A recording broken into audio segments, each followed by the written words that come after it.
welcome to this discussion, which is the first part in a new global mobility series, which we're producing with Range Developments.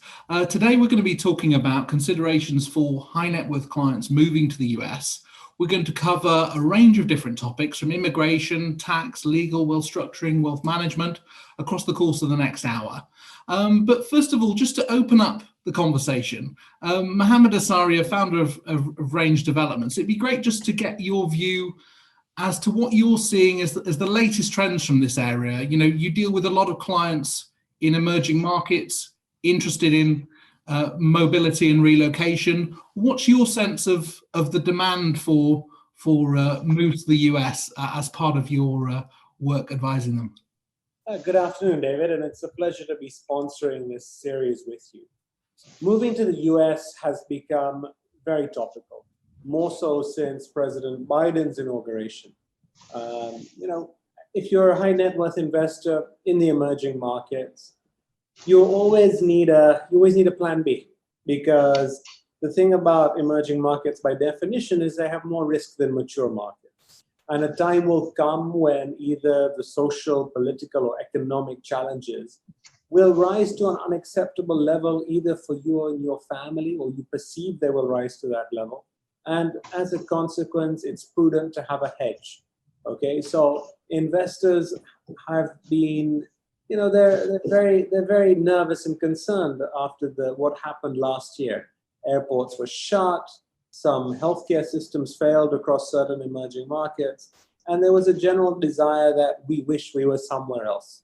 Maybe it's the grass is greener, but a high net worth investor from the emerging markets, they want options. And moving to the US still being the world's largest economy, and still providing a beacon of peace, relatively, is something that emerging market investors desire for them and their families. And we are a developer. We build luxury resorts in the Caribbean. And what's unique about us is that any individual who invests in these resorts can obtain second citizenship from the relevant island, whether that's St. Kitts, Dominica, or Grenada, within a 3-month period without the need to visit or reside in the island.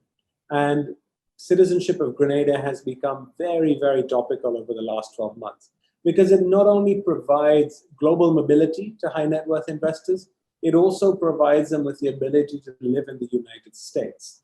Grenada has a unique treaty with the United States, which has been enshrined in legislation since Grenada was invaded in 1983. And it basically says that if you're a Grenadian, you can move to the US in a very expeditious fashion under the E2 treaty, which is in essence equivalent to an entrepreneur treaty.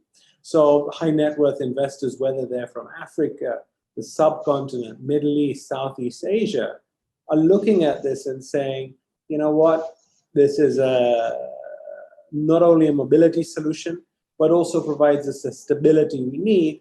God forbid something goes wrong in our home market. But it's actually more than that. It's not just a comfort blanket. It's also now being used as an expansionary tool as the green shoots of the economic recovery are amongst us, as people look to grow their businesses once more. I just want to bring in Anastasia Tonello, who's an immigration specialist based in New York. Good afternoon, Anastasia. David, hi. Nice to be here. Thank you. So it would be great to get a sense from you, Anastasia, as the current state of play in US immigration with this new incoming Biden administration, and what their priorities are, and what your sense is of that. Right. So, I mean, it is a new morning, a new day in America. I would say the transition from the Trump administration's view on immigration to the Biden administration view on immigration could not be more different. I think really what we saw the Trump administration use aggressively was the authority under 212F, which basically allows the president to ban certain individuals, certain classes of individuals from entry to the US. And President Trump used this from really first days of his presidency with what we call the Muslim ban, then expanded that pretty aggressively over the last year of his term in relation to COVID and those protections, and then used it to try to keep US workers. So the use of the executive action, authority was pretty aggressive. And President Biden has that same authority now as president and is able to reverse a lot of those executive actions. The Muslim ban was reversed on day one. The Schengen and UK and Ireland ban based on the COVID restrictions, that one was not reversed and actually is still in place. And in fact, all of the COVID related ones are still in place. Some of them expire at the end of this month, end of March, but there wasn't like a blanket reversal on any of the health related bans. The legacy of the Trump administration continues in that the Immigration Service has historical backlogs. Backlogs have gone, processing times increased 46% under the Trump administration. Immigrant visas dropped even before COVID, 25%. So the consulates, the U.S. Immigration Service have a lot of work catching up to do. So really, to get into the question, there's a lot of cleaning up that needs to be done, a lot of movement, a lot of kind of directing the agencies to prioritize certain applications. That kind of still in play. There's a lot of work to be done, a lot of things to address. But I have to say, every week there's some progress in addressing these issues. Okay, thank you. Perhaps you could set out for us the key entry routes that high net worth clients might consider in moving to the US. Well, I think Mohammed will talk a little bit more about the E2. I think that is a great option for a lot of individuals. Right now, the big barrier is the Schengen, UK, China, Iran, Brazil travel ban, South Africa, which is preventing a lot of travelers to, even if they got the visa somehow, to enter the US. So that the e-visa is a great option. We do a lot of O's for clients who are extraordinary. So a lot of times high net worth people are extraordinary. I mean, you don't get that level of wealth by not being good at what you do most of the time. So the O is a good option. And also up until recently, it was also an entree to getting a waiver for one of these bars on entry. So that has recently changed. Also, now to overcome the visa bans, you need to show that you're supporting critical infrastructure, but that critical infrastructure is not just roads and bridges and waterways. It also includes things like financial services, communications, commercial facilities. I would say if someone is wanting to come to the US right now, to make sure that there's nothing kind of on the horizon that would be an immediate barrier, because there are ways to invest and to structure an investment to help get the visa that's also going to not then be able to overcome, kind of what we expect to see as far as the visa bans. Okay, which nationalities do you find are most likely to experience issues? And you mentioned in your introduction the backlog that exists at embassies. How is that playing out for people? So the biggest problem I think is this Schengen, UK, and Ireland travel ban. Also, because that's mostly my client base. South Africa is also in that little group. There's other countries that have visa bans too, and the Chinese are having a big problem. Maybe just to kind of reverse the question in a way, the Muslim ban that affected predominantly Middle East Muslim-based Muslim majority countries was reversed on day one, first week by President Biden. And the Department of State has authorized the Post to review applications that were refused under that ban. So I have quite a few clients who were in Nigeria who were subject to the ban, and who now, we're going to look and see if we can reopen that case to see if we can have a new review to show that their application wasn't fairly decided under that regime. So I think we have to wait and see now, kind of how the world copes with the vaccine and how we move on.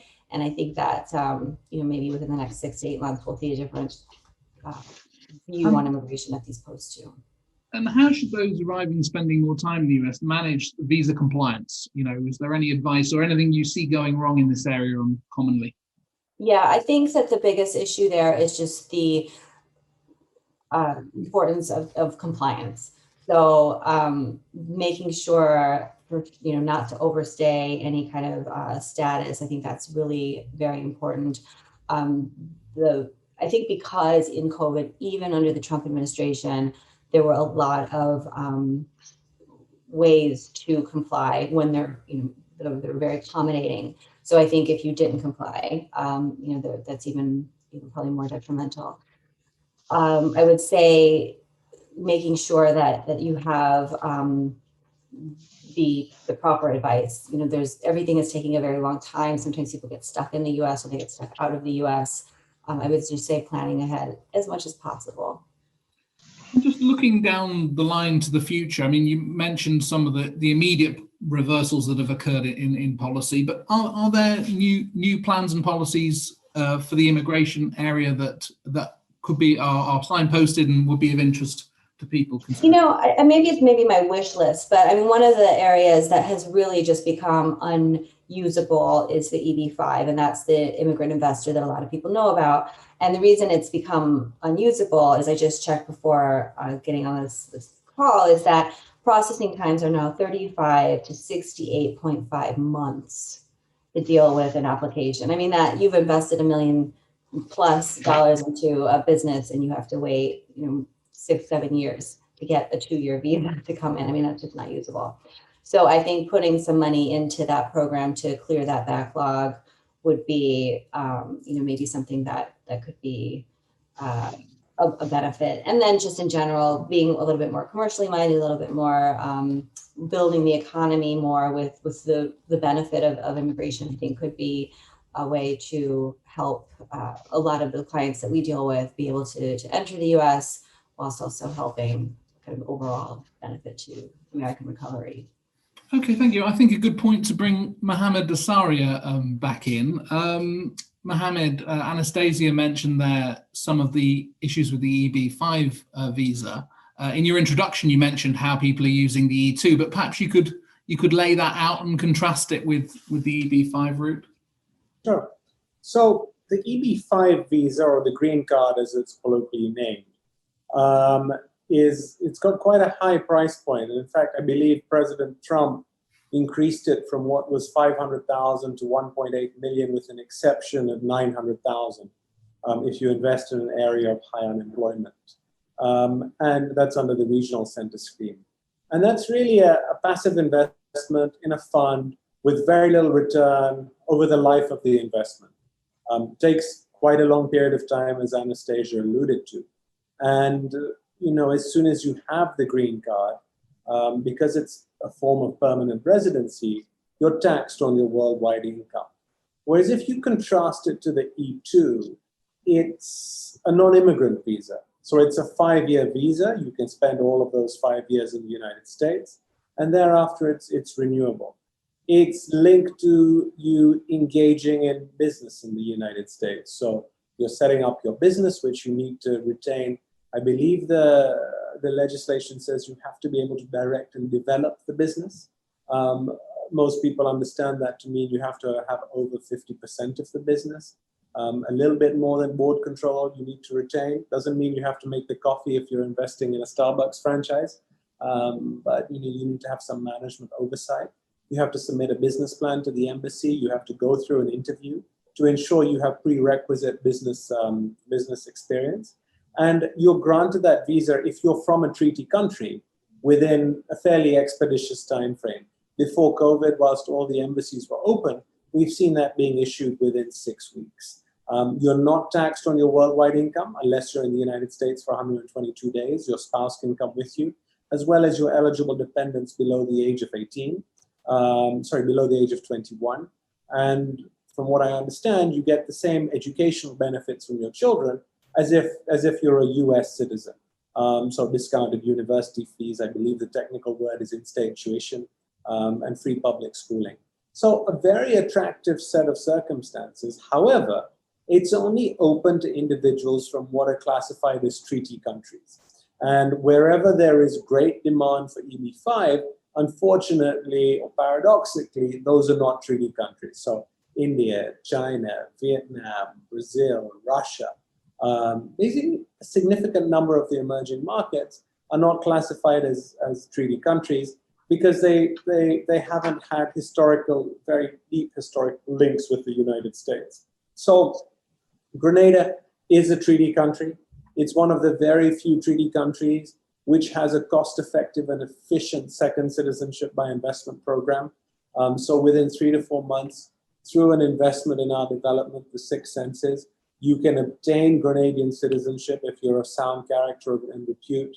It's an inexpensive process. It's a $220,000 investment plus some government fees. So the total in cost for a family of 4 is close to $300,000. The investment can be liquidated after 5 years and sold to another investor who also wishes to become a citizen of Grenada. So it's inexpensive, it's cost efficient, it's expeditious, and then you can go and leapfrog into the United States using the E2 visa.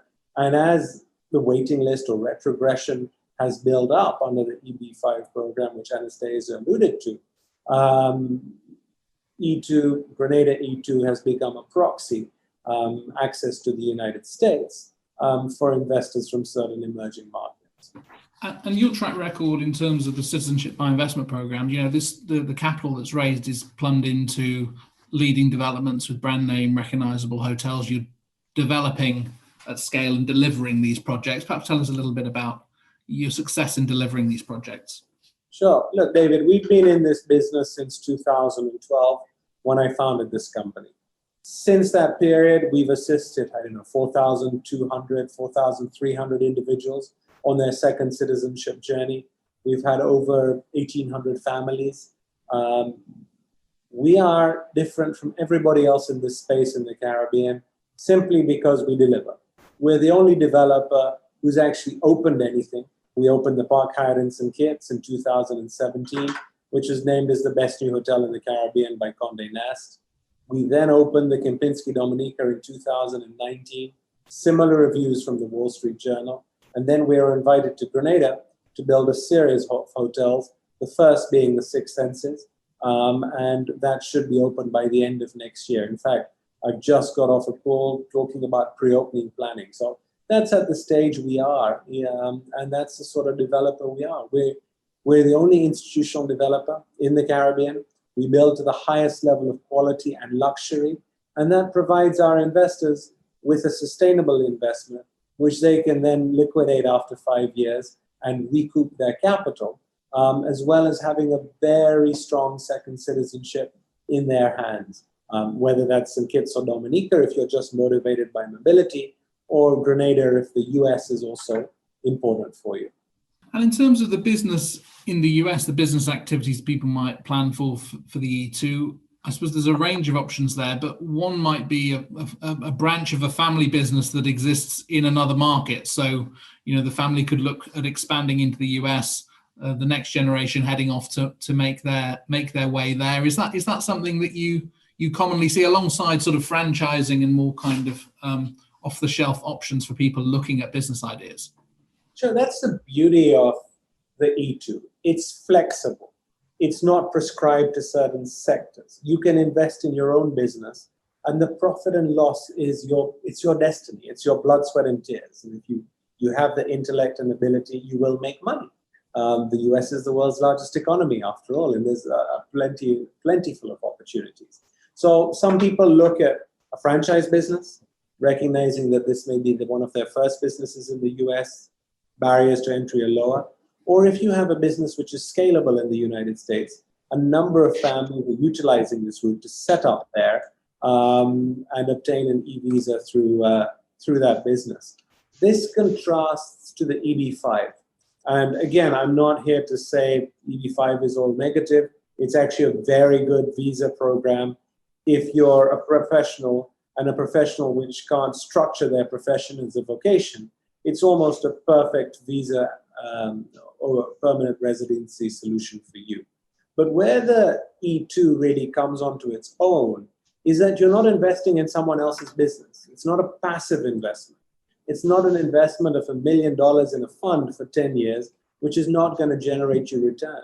I mean, the cost of capital is high. The cost of capital in emerging markets is higher. A 10-year investment without any financial return is almost equivalent to a loss of return, equivalent to the principal amount, assuming a cap rate of 10%. Whereas in an E2 investment, the thresholds are much lower to qualify for the E2 visa. So you could set up PCD Club Miami. You would then fund it with capital which made sense. And I know you're a good businessman, David, and that profit would be for your account, rather than sitting on an investment which didn't generate you any income, and more so had potential negatives in that you're taxed on your worldwide income from the get-go. So if you remain in your home country and you're in the United States for less than 120 days, you're not taxed on your worldwide income under the E2, which is a very significant advantage for people who are just looking for a backup plan today and may execute and actually make the step to move to the United States at a future uncertain date. Okay, thank you, Mohammed. Well, and on the topic of tax, I'd like to bring in Sean Tevel. Sean, when you're advising families looking at moving to the US, what do you see as the most common mistakes? So the biggest mistake we see is people move here and then call their tax lawyer or then call their other advisors. And that normally creates a lot of complications for them once they're in the US. We normally say that the first joke we make is, well, can you turn around? Because once you're here, you're stuck. But essentially what we tend to try to think about for anyone who's immigrating, if they call us beforehand, is to make sure that we have them protected from an estate tax perspective, from an income tax perspective, and to make sure that everything makes sense for their family, not just from a tax perspective, but just from a general living perspective, if they considered the right schools, if they considered the right state for themselves. And for this reason, I think normally the biggest mistake people make is not actually calling people and not planning properly before they come here, instead of coming here on vacation. Or we're seeing it right now with COVID, for instance, where people came here. Particularly, I'm based in Miami, so a lot of people have spent a lot of time in Miami because it's one of the only places in the US that most places are open, and deciding that they want to stay here. And it's made it a little difficult to look back and try to plan once they've already established US income tax residency. Thanks, Sean. Could you perhaps describe the US tax system for someone arriving in the country for the first time? So a key component of the US tax system compared to many international tax systems is that US people are taxed on their worldwide income. So for instance, somewhere like Canada or many European jurisdictions are strictly based on residency, or they may have non-dom systems. In the US, once you're here as a US income tax resident, you're taxed on your worldwide income, whether or not you're, particularly if you become a US citizen, you can't even break that. So US citizens are taxed on their worldwide income even if they're resident in another jurisdiction.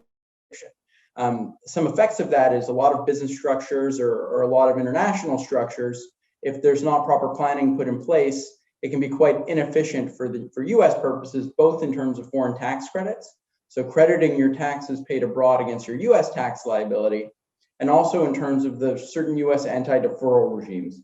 So essentially a structure that could be set up through corporations or other types of entities abroad making passive investments or an active business abroad, you may have to pay tax immediately on an annual basis in the US, regardless of whether distributions are made from those foreign businesses. So if someone moves to the US and has a successful business abroad that they plan on reinvesting the proceeds, they need to plan to have sufficient liquidity to pay their US taxes, which may be inconsistent, for instance, with the dividend policy of their company.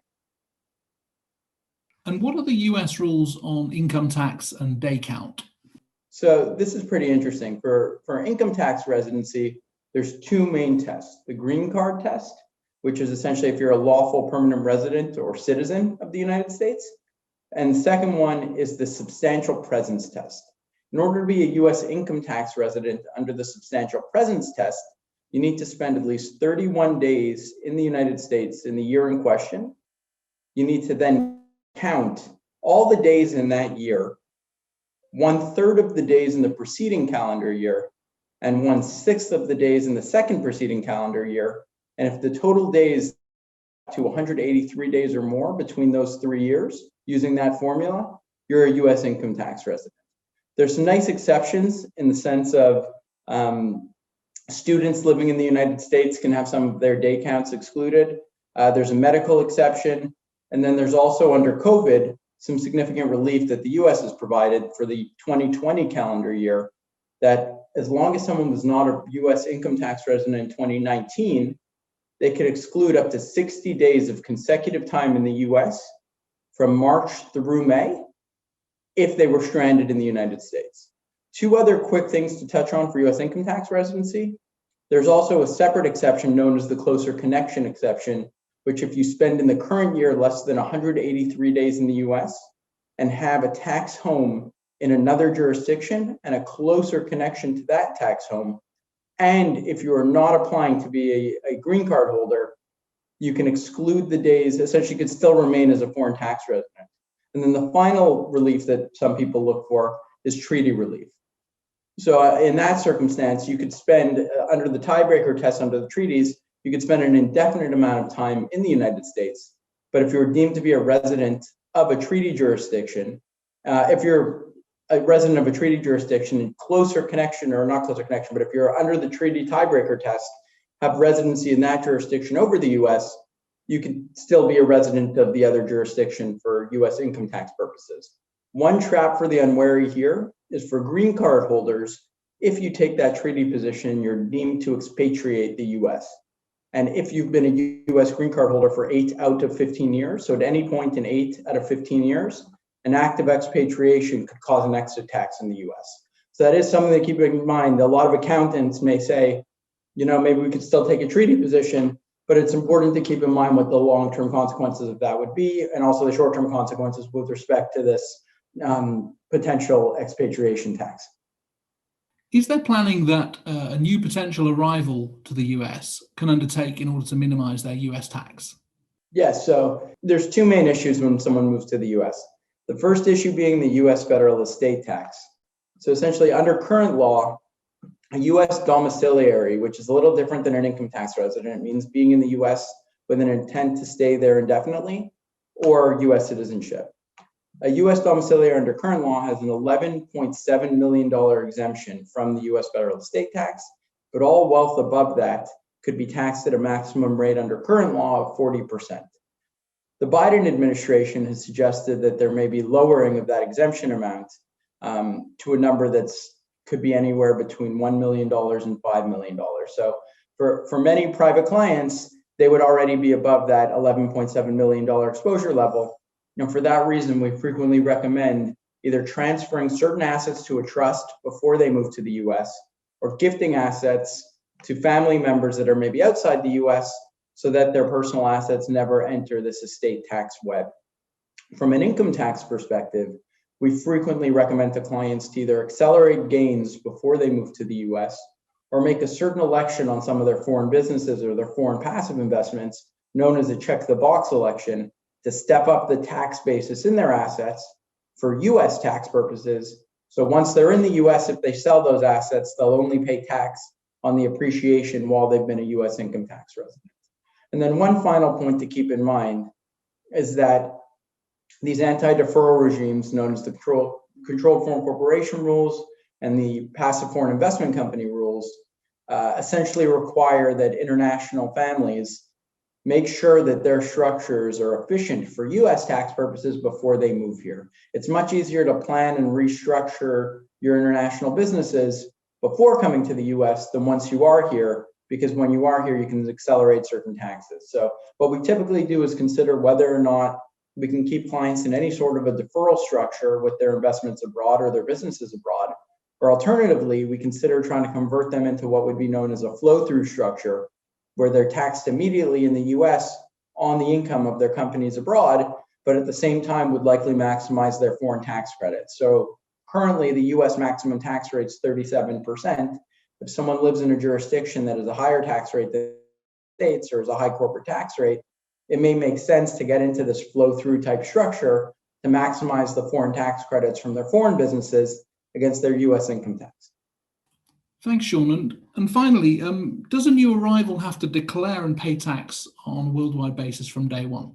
Yes. So unless a new arrival arrives in the U.S. and has a visa that's not a green card, or has a visa here that's a temporary visa, that we could go back and look at the substantial presence test and try to find a way to get them out of their U.S. income tax residency.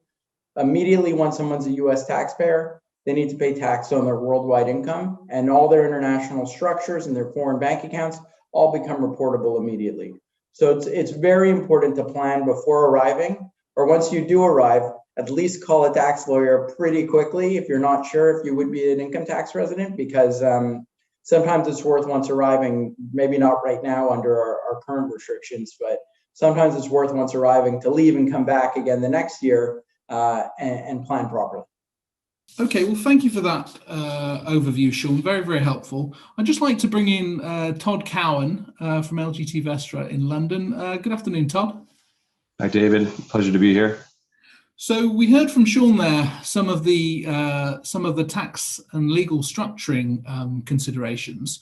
From an investment management perspective, what are some of the steps that you would work with clients on when they're for pre-arrival planning to move to the US? Sure, yeah, and it's a great question. Recognizing that people immigrate to the US for a variety of reasons, and understandably, the pre-immigration items of importance are often limited to employment considerations or visa considerations, schooling for their children, or perhaps medical coverage. The consideration for wealth management is often neglected.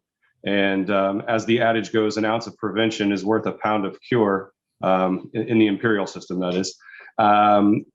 I think it's important for people to recognize that taking action ahead of time is important. So I'd say almost now, the people on this call, the reason that we can charge what we charge and we're so effective at helping clients is because more times than not, we're helping with remediation efforts. I'd say about 90% of my work is done in helping people remediate decisions that they've possibly taken without the proper advice.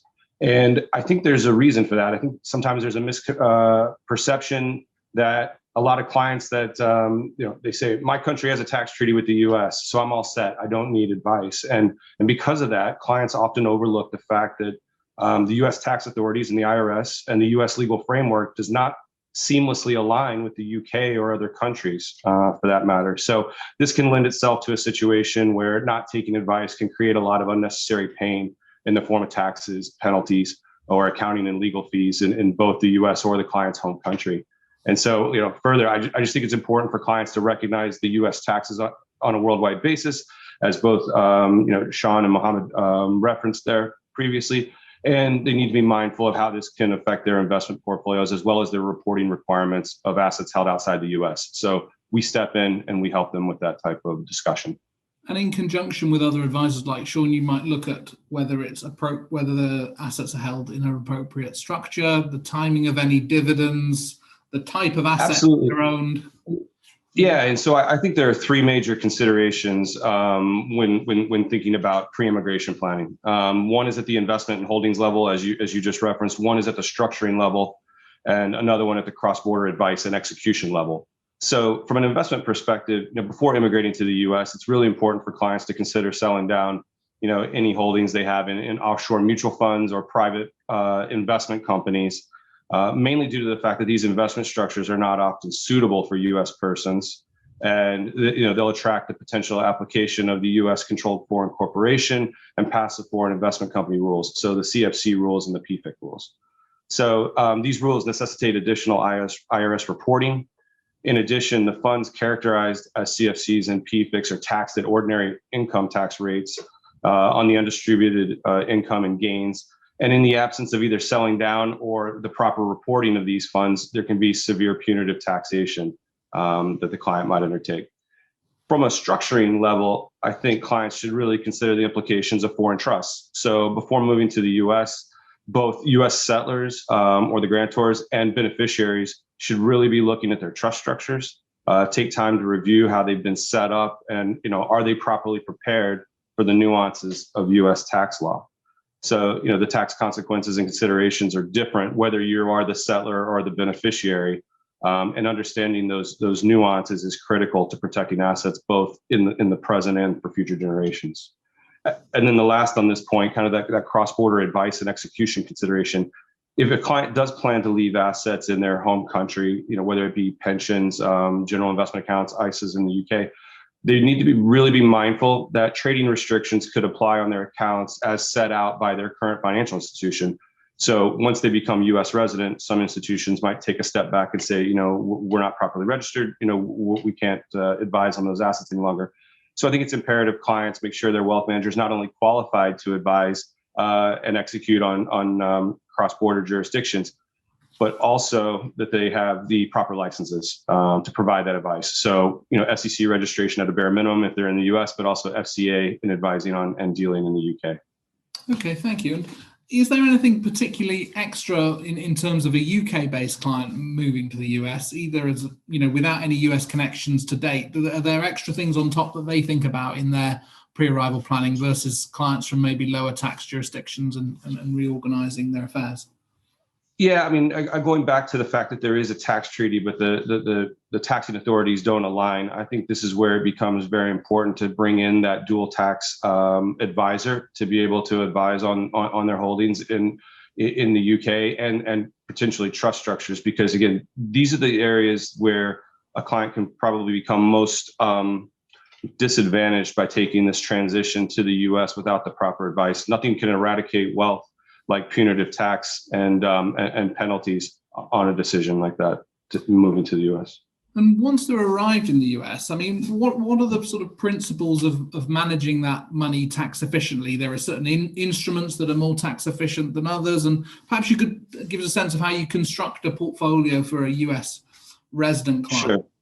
Yeah, and it's a great question. So, I mean, I think it always goes back to deferring to the highest taxing authority for your situation. And so, if you're a U.S. resident, green card holder, citizen, it's going to be often, adhering to IRS guidelines. So utilizing portfolio construction strategies that eliminates the PFICs and CFCs that we mentioned previously.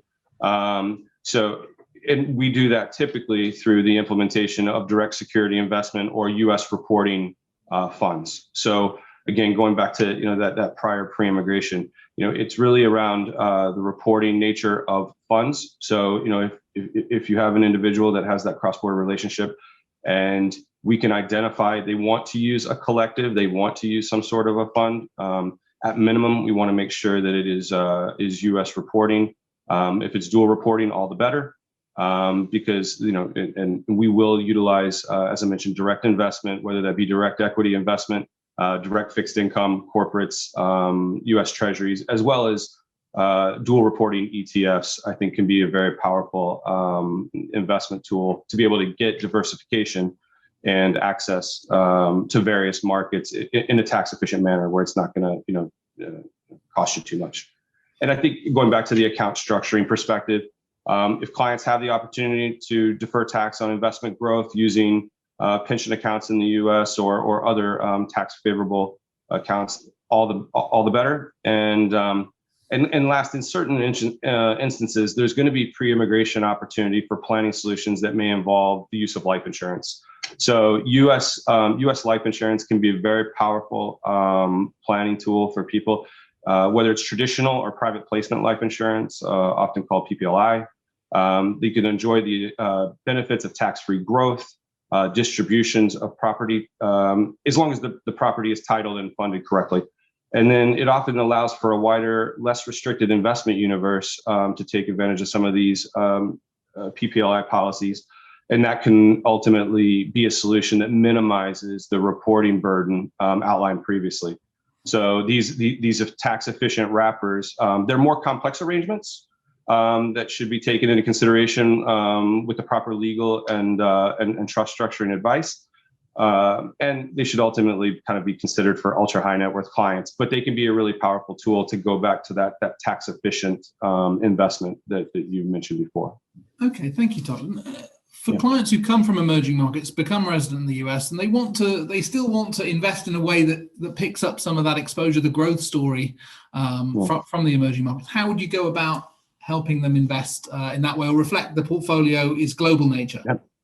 Sure. Well, it's a great question. The interesting thing is I tell a lot of introducers that, I spent 20 years in private banking in the United States, and my client opportunity set was typically San Francisco to New York. And but that didn't mean we didn't invest on a global basis and have emerging market exposure. So as clients make that foray into the U.S., given the U.S. is one of the largest concentrations of wealth in the world, and as Mohammed mentioned, largest economy. It also has one of the largest and most mature markets for financial instruments. So assuming a client is working with a wealth management firm specializing in cross-border wealth management, there are a number of ways to get exposure to emerging markets. You could get exposure through EM-focused ETFs or exchange-traded funds, tracker funds, as I mentioned before.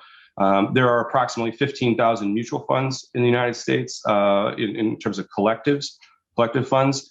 And in the U.S., most asset managers provide a very, very broad investment universe, which would include the investment in emerging market equity and debt. So those options are certainly available. And then in the U.S., there's also financial instruments called ADRs, so American Depository Receipts. And these are effectively negotiable securities that represent investment in a foreign company and allows company shares to trade in the U.S. financial markets. So you could actually get that exposure through an ADR.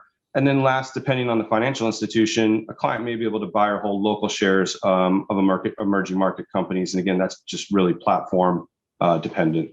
Okay, thank you. Well, we're going to go to our audience for some questions live very shortly. But first of all, I'm just going to come to each panelist for a quick closing comment.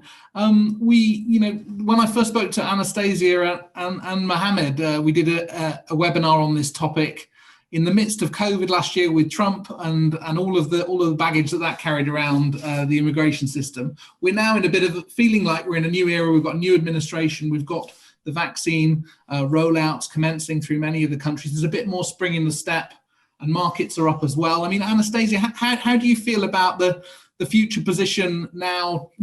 Demand for moving to the US from wealthy clients all around the world and its ability to attract talent. What do you think on that? I'm very much looking forward to opening up to dealing with actual matters that result in people traveling to the United States, setting up their businesses, hiring people, sending their kids to school. It really is the potential to move forward. I think, there's going to be a lot of backlog and a lot of pent up demand, I hope. And I hope we can meet it. We have a lot of people who haven't been able to travel, a lot of issues over the last 4 years, let alone COVID. So I'm feeling positive. Hopefully we're on the verge of a boom. I mean, Mohammed, what's your perspective on what lies ahead now with the challenges we'll face? So I concur with Anastasia. I mean, a lot of people are assessing their future plans. They don't want to be caught out and be stuck in the same position. God forbid we have another pandemic or another crisis happening down in a couple of years' time. So they want to correct that degree in hindsight. We're seeing healthy demand for second citizenship, not just as a hedge now against some of these insecurities, but driven by the green shoots of recovery. And the US is definitely somewhere people want the ability to have a footprint, whether that's a permanent footprint or something they're looking at a few years' time, and they're taking the sensible and prudent step to start planning for now. And Grenada remains very popular given how expeditious it is, how cost-effective it is, and something which emerging market investors are seriously contemplating.